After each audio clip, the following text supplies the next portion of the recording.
অদ্ভুত সুন্দর দিন।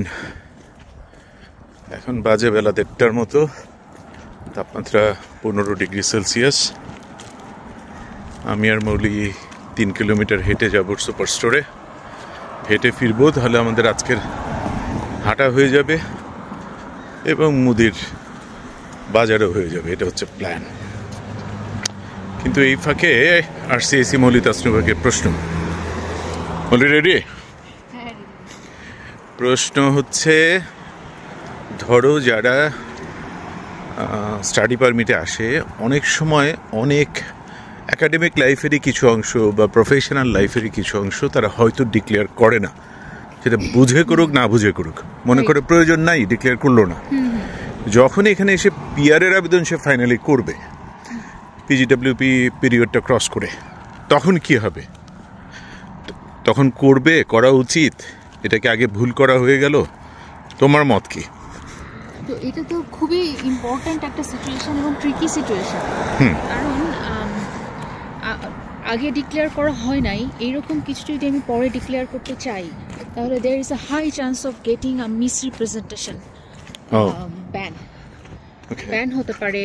একটা fairness letter, procedural fairness letter বলি পিএফএল, সো সেটা আসতে পারে।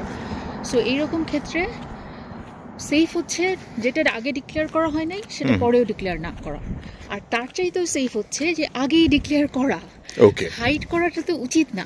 রাইট। অনেকে মনে করে যে স্টাডি পারমিটের অ্যাপ্লিকেশন মাস্টার্সের জন্য করছি, আমার অলরেডি একটা মাস্টার্স আছে, এখন এটা যদি আমি ডিক্লেয়ার করি তাহলে তো এই নতুন স্টাডি পারমিটের ক্ষেত্রে অ্যাপ্লিকেশন রিফিউজও হতে পারে।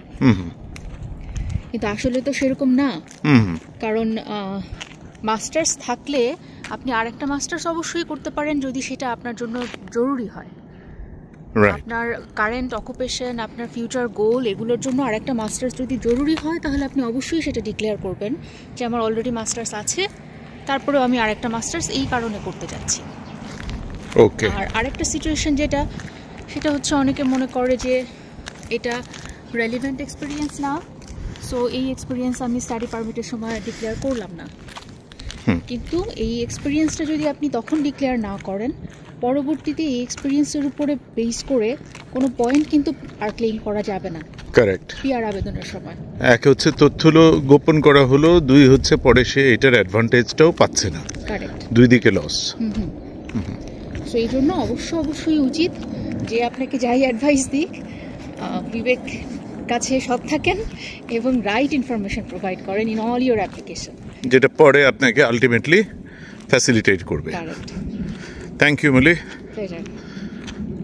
দর্শক ভাই বোনেরা, যাদের এই জায়গাটা প্রশ্ন ছিল, আশা করি একদম পরিষ্কার অ্যান্সার পেলেন। এই বছর যারা বিভিন্ন প্রোগ্রাম দিয়ে কানাডায় আসার পরিকল্পনা করছেন, তাদের সবার জন্য অন্তর থেকে দোয়া। আল্লাহ দয়া করে আপনাদের এই পরিশ্রম কবুল করে নিন।